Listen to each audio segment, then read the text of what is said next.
You're watching Guude. You're watching Guude. Fighting just to save our lives. Got you laughing every night. Welcome back, everybody. Welcome back. So you didn't finish your silo, did you? No, we stopped at the end of the last episode when I had to redo the roof. Remember? That's right. Because it was too squished. So let me tell you about my tenants.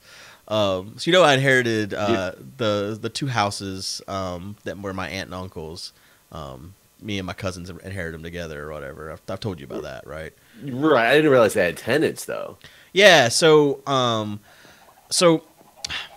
all right. Let me tell you about the guy that lives in. It's referred to as Mama's house because my grandmother's mother and father built it. It was like, I think it was the first house that was on this road. So it's always been called Mama's house as far as my whole life. But whenever Mama died, the woman I never knew her, his great grandma basically. Or I guess she should just be great grandma, right? Yeah, just great grandma. Your mom's? No, my grandmother's Grandma. mom. Yeah. So yeah, same it's thing. great. Yeah, great grandma. But yeah, no, I never met her. But anyways, whenever she died, my aunt and uncle bought the place, and they've been renting it for as long as I've ever known. Like I had a friend that I went to school with that lived there at one point. So whenever Ben passed away, that was my uncle that had leukemia and took care of whatever. Whenever he passed away, one of the things he told me before he passed was to make sure that old boy pays the rent because he's had to chase him for it before. So I would ask my aunt from time to time, is he paying the rent? And she always said he was. And then whenever she passed away, you know, when we were going through the estate and going through everything, he hadn't paid rent in forever. He owed $14,000 in back rent. $14,000. Yeah. And there was just this notebook, you know, where she kept the ledger, and it was just filled mostly with these sob story letters. Oh, my back's out and I can't pay the rent this month, or, you know, this, that, or the other. Just constantly, just some one thing or the other, can't pay the rent. And I was just like, I was actually, first off, I was upset because I wish she had just told me, because I would have gone over there and made sure, you know, either pay the rent or get the fuck out. I mean, because, you know, I don't know, I felt bad because my uncle basically, that's like the one thing he's like, he left me two things to make sure I took care of. Make sure that something happens with his truck so Ruby doesn't have a hard time selling it, and make sure the dude pays the rent. And so I managed one of those two things. Anyways,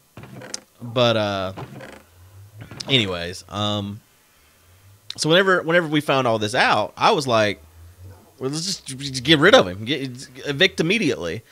But they didn't want to, and like I said, I didn't inherit this place by myself, so the cousins were just like, it's gonna be such a pain to, you know, find someone else right away. Right now, we got all those other things on our plate, and who knows what state the house in. I was like, well, that's the other thing. I want to go in there right now and let's see what's what. Let's you know, inspect and whatever. And we never really did any of that. Like they just didn't want to mess with it. And so I was like, all right, whatever, this is fine. If he'll pay the rent, I'll agree with you guys. If he'll pay the rent, then I guess he can stay. And so that's what ended up happening. They let him stay. So I guess that's my first thing. What would you have let somebody just to stay at that point? Well, so what is this agreement to pay the rent though? He said I'll pay the rent, or he paid the $14,000. No, he did not pay the back rent. Did not pay the back rent. And see, so at this point, the estate is still open. Like I've learned a lot about how all this stuff works, even some today when I went and saw a lawyer. But you know, the estate's still open, and there's managers of the estate that basically close out any debt that they have, the deceased, and also to collect any debt that anyone owes the deceased or the estate. So there's a period for that, and it's like 90 days. You have to run a thing in the paper saying these people are dead. If you have a claim on them, contact us in this time period. If you don't, then you know you're out of luck. But that's all. It goes the other way too. You know, if there's any claims on debt, then you need to call it in. So what they told him was that if he ever missed a payment, that we would evict him and go for all the back stuff. And I think they actually thought that we could do that, but you definitely can't. After that 90 days, then you can't come back and be like, all right, well now we want $14,000 as well, and you also got to get out. But that's what we told him, is that if you miss a payment, even by a day, there's a $10 late fee, and if we have to evict you, we're going to come after the $14,000. So wait, you can't come after that just because you've told him that you're forgiving it for now? No, it's just too much time has passed now. It's been a year since she died. So. Oh, okay. I thought at first you were saying that it's a year since, or 90 days since he paid rent. Like if you don't catch him in that 90 days, and it's just like scot-free. Yeah. Okay. No, it's just you got 90 days to collect debt that's owed to the estate, basically, and they didn't. And that they didn't. He couldn't have paid it anyways. You could have asked him for $1 million, and you got just that as easy as you could have got 14,000. So it really was mute. Either way, you're not going to get the money. But so he agreed that he wouldn't miss any payments. He'd always be on time, and we told him if you miss payment, then it's $10 late fee, even by a day. Which apparently you can't. You got to wait 5 days, but we didn't tell him that. So, but that's what you're supposed to do in North Carolina, is at least wait 5 days. But anyways, so every time it comes time to pay, he's got some sob story again. And I've been just trumpeting from the beginning. Let's just get rid of him. Like, we can find another tenant. There's people wanting to rent. It's not impossible. And yeah, I mean, and his sob story. And that's the thing. He's paid. He's paid every month. He's just every month there's this.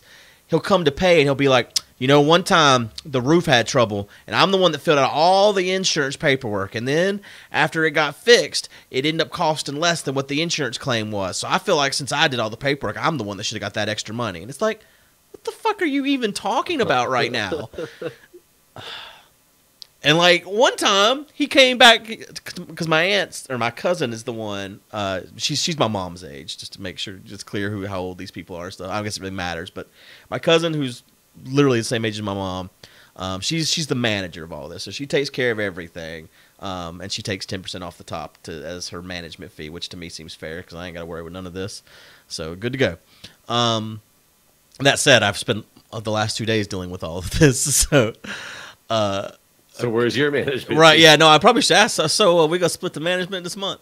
I'm not really worried about it. It's like, it's not. I mean, you can't, like where I live. The rent's like $550 a month, right? So it's not even like it doesn't even matter basically, because I live somewhere where houses are basically free. Anyways, so I don't even remember what the hell I was saying, or I don't know where I was at in this story. Yeah, 1 month he said that he worked on some car mine. He works on cars occasionally. That's what he does for a living.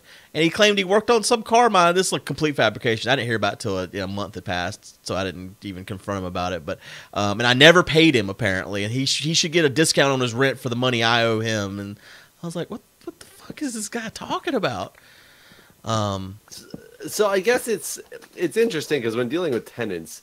Like, guy who's been there for a long time. So we have, we have our tenant downstairs. You know her, the chick with the condom dude. Mm-hmm. And she just changed jobs relatively recently, and she was actually 2.5 months behind on rent at one point. Wow. And that's the problem with being friends with your tenant, I think. Well, but I think yes, it could have been a problem. She's caught up now. She got all caught up when she started, getting, because she told us that it could have been a fabrication, but we gave her the benefit of the doubt because, we've grown to know her throughout the years and, become friends with her and things like that.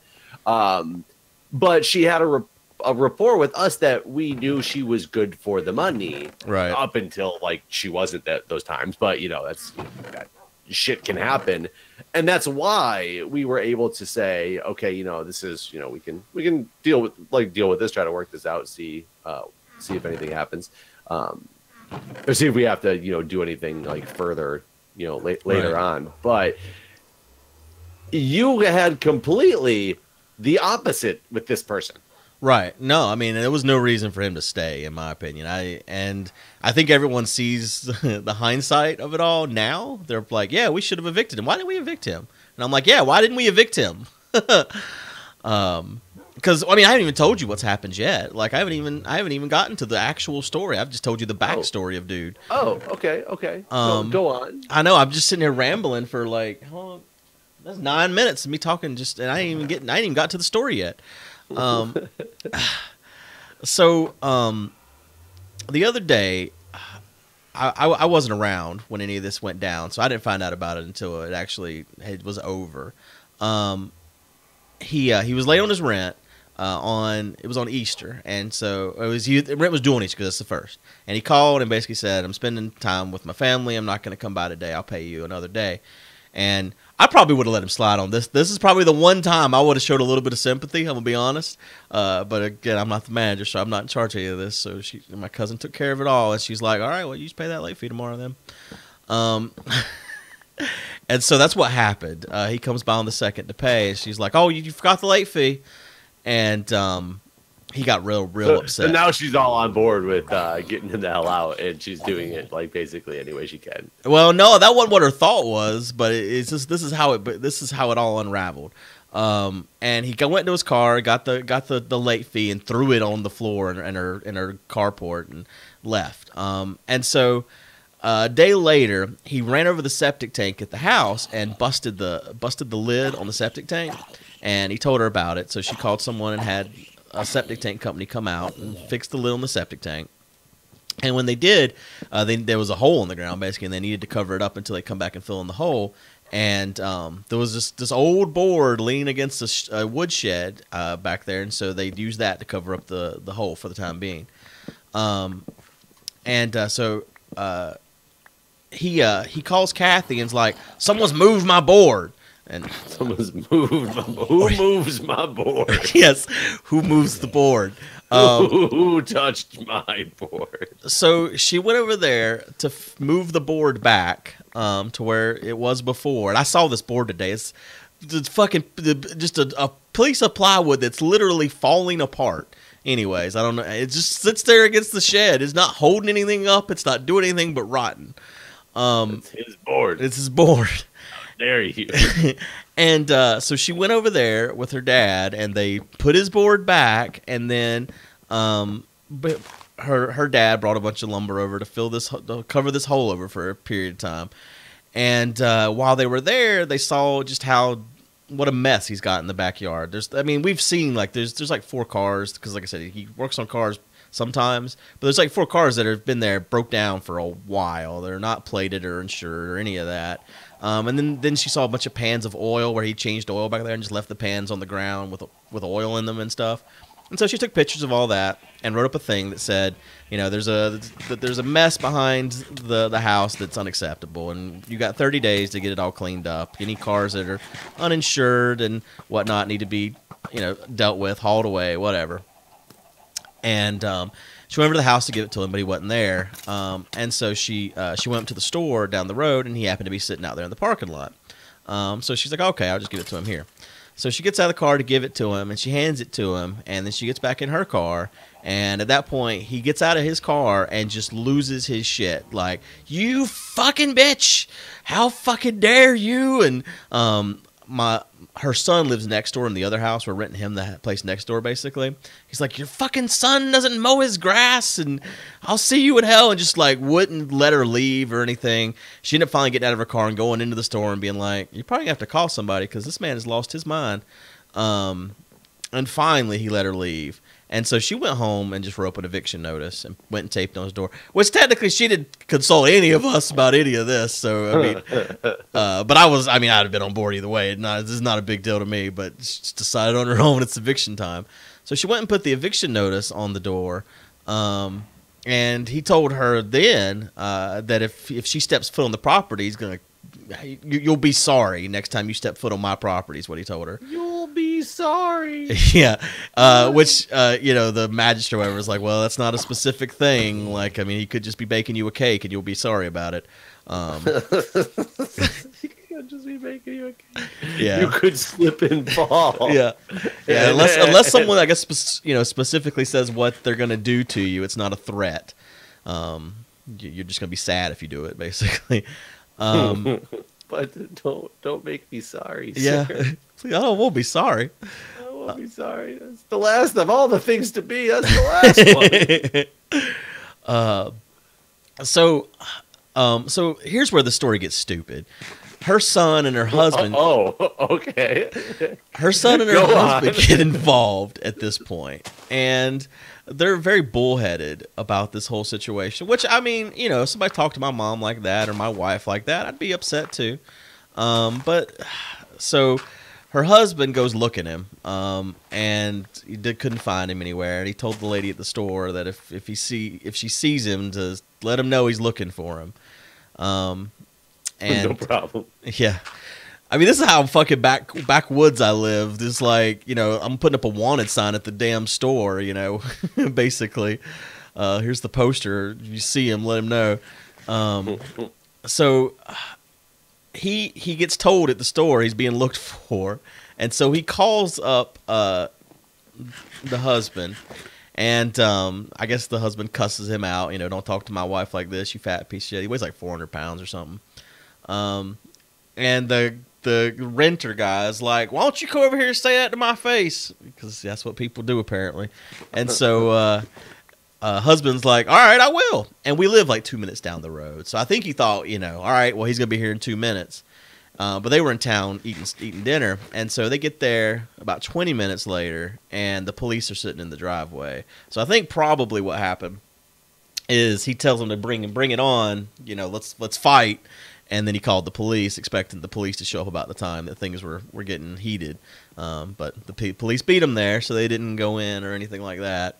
So then today, I went and saw a lawyer that specializes in, renter rights, because he doesn't have a lease; it's just a month-to-month thing. And apparently, the eviction notice she wrote up wasn't good enough, because she said we request that you leave.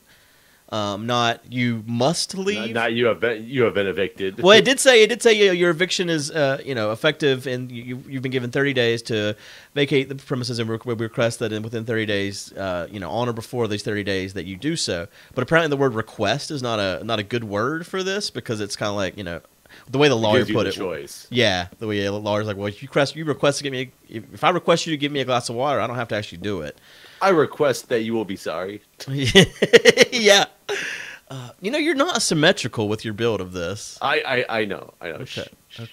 Do you know how to fix it though? Like if I knew how to fix it, I would. But you just got to place the blocks the same on all the sides. Well, please, Guude, tell me what symmetrical means. Well, by that logic, sir, I am symmetrical. How? If you draw a line right where I'm standing, straight down that way, it is symmetrical. I think what you should do is do it in stages. Like, you place 3 blocks over here, go to the other side, place 3 blocks, the same. And then, like... The only thing that's not symmetrical is this part of it here is 3 blocks wide, and that part's 3 blocks wide, and this side it's only 2 blocks wide on these edges. Oh, so it is the same. Okay, it just doesn't look that way. I guess because I cut a line right here. It should be. I think. Oh, you know what? Part of it is wrong over there, though. Yeah, they're actually. Yeah, because like it's like 2 blocks, and then there's just this 1 block. The section right here is wrong. Yeah. I don't know how to fix it.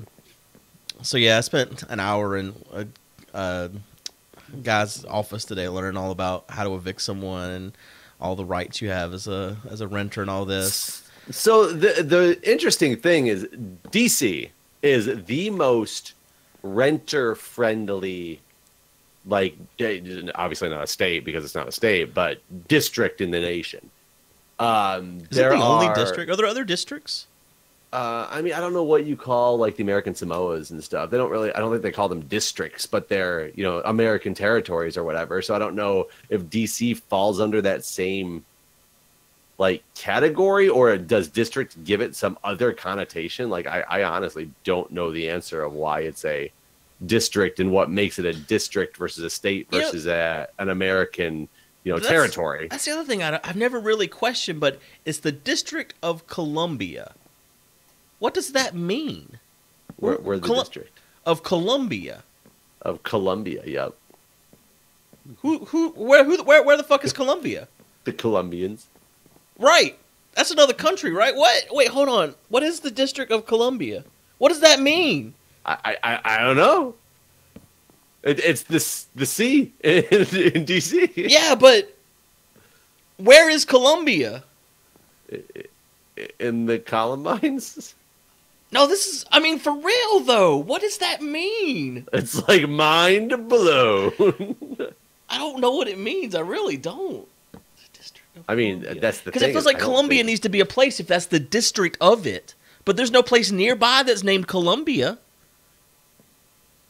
I have no idea where the District of Columbia like came from. I'm sure you could like Wikipedia it or something, and it would give you a very interesting story of how it came to be or whatnot. But I've never bothered to look it up. I feel like I just we're know both it's very idiots. annoying. We're both idiots. Sorry. Yep, I know it's very annoying that we're the most.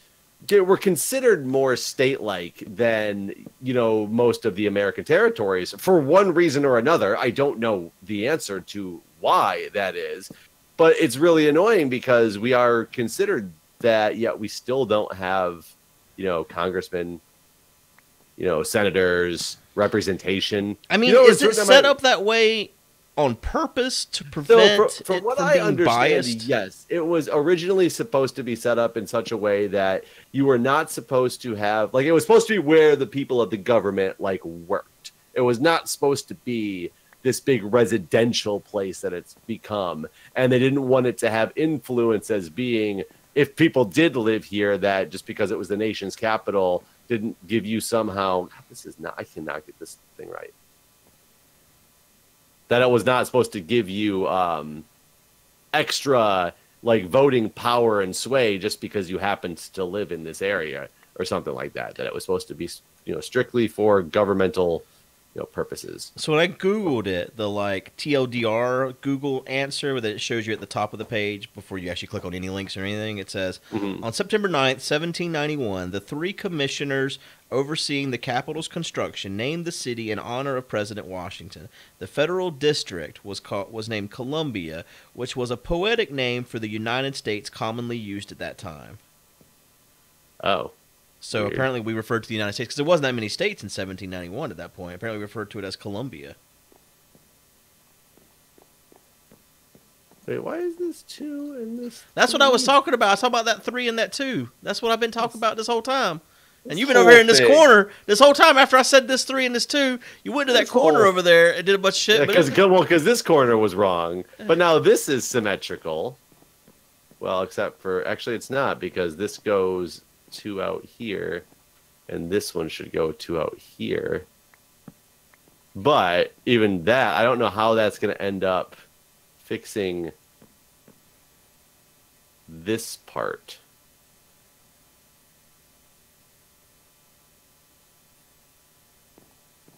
2, 1, 2. I have no idea how this is supposed to fix this being wrong. Huh. It says that it's a separate federal district under exclusive jurisdiction of Congress, and the district is therefore not part of any state. Wait, under exclusive jurisdiction of Congress? Yeah. So Congress makes all of my laws? That's what this says. I didn't know that, if that is true. It said the sign of the Resistance Act on July 16th, 1790 approved the creation of a capital district located along the Potomac River on the country's east coast. The U.S. Constitution provided for a federal district under the exclusive jurisdiction of Congress, and the district is therefore not part of any state. I didn't know it had anything to do with control by Congress. That's what it says. I mean, I'm just starting reading, so this may have changed at some point, or who knows what. But it doesn't sound like it did, because you're always bitching about your taxation without representation. I guess all of Congress represents you. States of Maryland and Virginia each donated land. Well, all of Congress represents America. That's true. I mean, so but states get lost. But there's also the state level with state representation and state laws and all that. You don't get none of that. We have state laws or district laws. Well, that's true, because you legalize marijuana and stuff. So it feels like this kind of changed at some point. You know what? I don't think anyone's supposed to live there. I didn't realize how fucking tiny it is. Look at it on the map. Yeah, it was never intended to be a place where people lived. It really should just be part of Maryland. Yeah, the states of Maryland and Virginia each donated land to form the federal district, which included the pre-existing settlements of Georgetown and Alexandria. Named after President George Washington, the city of Washington was founded in 1791 to serve as the new national capital. So wait, Virginia gave some piece Yeah. of it? I mean, it is right across the border from Virginia as well, but it's landlocked to Maryland. It is not landlocked to Virginia. Maybe Maryland had a little bit of land that was. They're like, here, take this. We can't even get to it anyway. Take this. We don't like it. The city of Washington was founded in 1791 to serve as the new national capital. In 1846, Congress returned the land originally ceded by Virginia. So Virginia got their land back in 1846. Oh, okay. So that makes sense. On the whole landlocked thing I was just discussing. In 1871, it created a single municipal government for the remaining portion of the district. Oh, so the DC has its own government, which yes, it does. So is Congress no longer controlling? I guess not. And that's ever since 1871. For the remaining portion of because the part they didn't give back to Virginia. Yeah. So in 1871, you got your own government basically. But so now we really do again have taxation representation. Right. Like officially. Right. Wait, hold on. A locally elected mayor and a 13-member council. We do have a mayor. Huh? We do have a mayor. Yeah. Locally elected mayor and a 13-member council have governed the district since 1973. However, Congress maintains supreme authority over the city and may overturn local laws.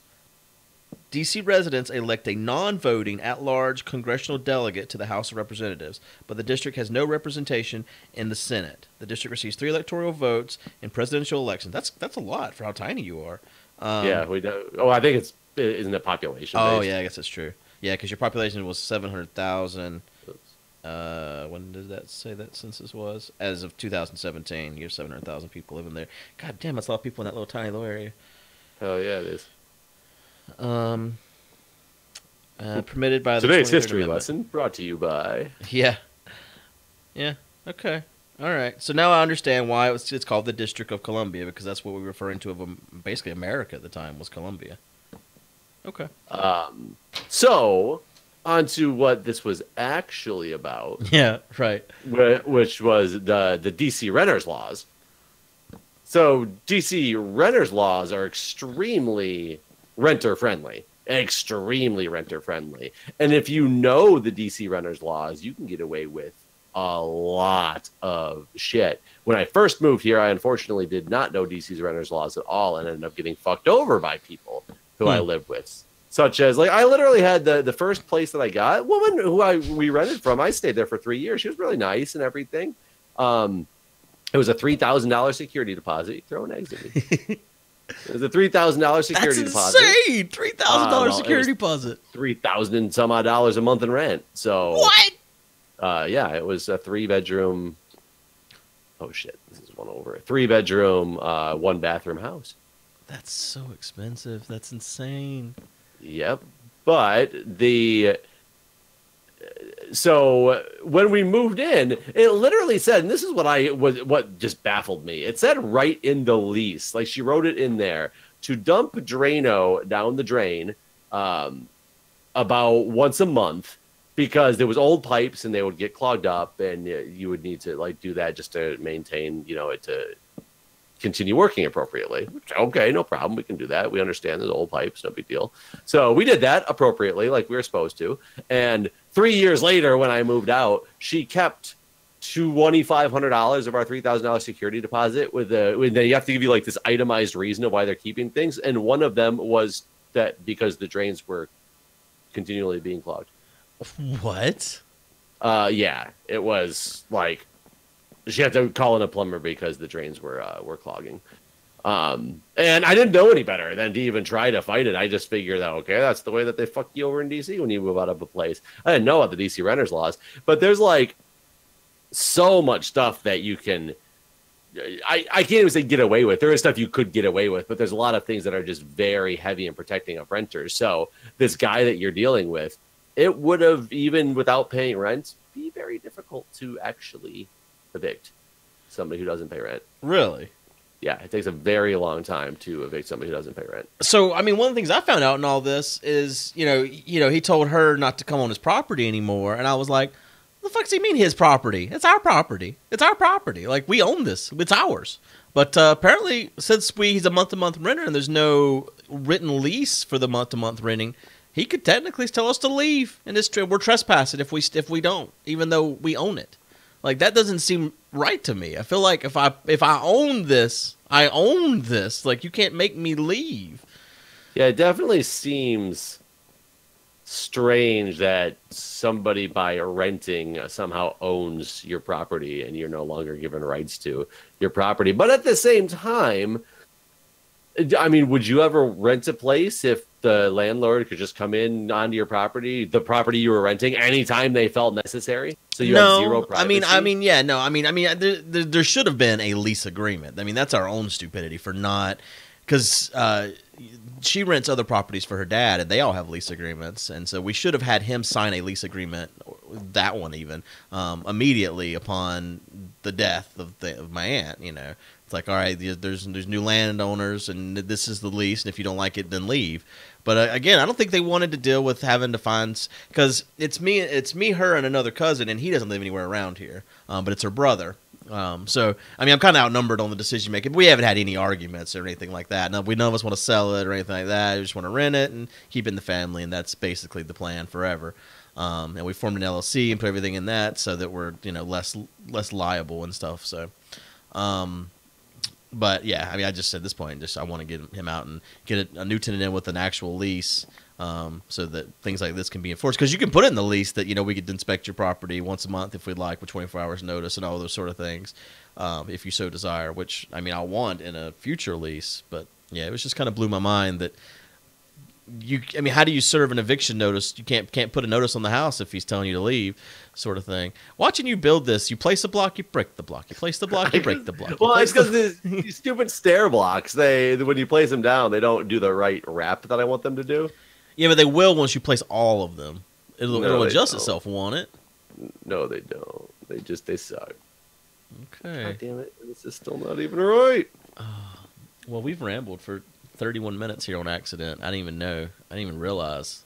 It's because today we learned. Yeah, we did learn about the District of Columbia. The district. Yeah, the district it's important learnings, kids. Yeah. Learn about your country, the capital of your country. Ignore the fact that I live here and don't. And I'm pretty sure we've all been told this at some point in our life, but it's not the kind of thing that comes up on the day-to-day basis. Like, all right, today I need to talk about the District of Columbia, so I need to make sure I can tell you exactly how it came to be. I'm sure I had to put that on a test at some point in my life, though, and know why, but I don't remember it no more. And I'm sure I failed that civics test because civics is like a fake class. Well, anyways, we'll see you guys next time. See ya.